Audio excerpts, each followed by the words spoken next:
మిత్రులందరికీ వందనాలు. చేత వెన్న ముద్ద ఈ పదాలతో మొదలయ్యే ఒక చిట్టి పద్యం మన బాల్యంలో నేర్చుకున్నది.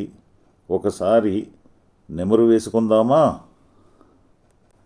చేత వెన్న ముద్ద చెంగల్వ పూదండ బంగరు మొలతాడు పట్టుదట్టి సందెతాయతులను సరిమువ్వ గజ్జెలు చిన్ని కృష్ణ నిన్ను చేరి కొలతు. బాల్యంలో బహుశా 2వ తరగతి తెలుగు పాఠ్యపుస్తకంలో కావచ్చు ఈ పద్యం నేర్పారు.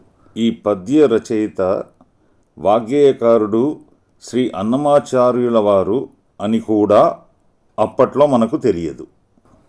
అన్నమాచార్యుల వారు రచించిన చిన్ని కృష్ణ శతకంలోనిది ఈ పద్యం అని చెబుతారు. ఈ శతకంలోని పద్యాలన్నీ మన తెలుగు సంస్కృతికి ప్రతిరూపాలుగా భావిస్తారు. ఈ పద్యానికి భావార్థం ఏమిటో ఇప్పుడు తెలుసుకుందాం.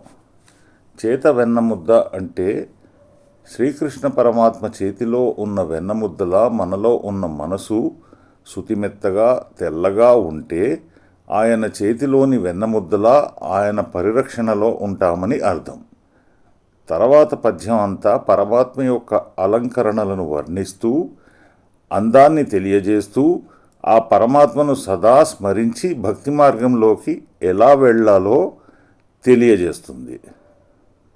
ఆత్మీయ మిత్రులారా, ఇలాంటి పద్యాలను మనం చిన్నారులకు నేర్పుతూ మన సంస్కృతి సాంప్రదాయాలను కాపాడుకుందాం. ఈ వీడియో చూసిన వారికి విన్నవారికి నా ధన్యవాదాలు, కృతజ్ఞతలు. సర్వే జనా సుఖినో భవంతు.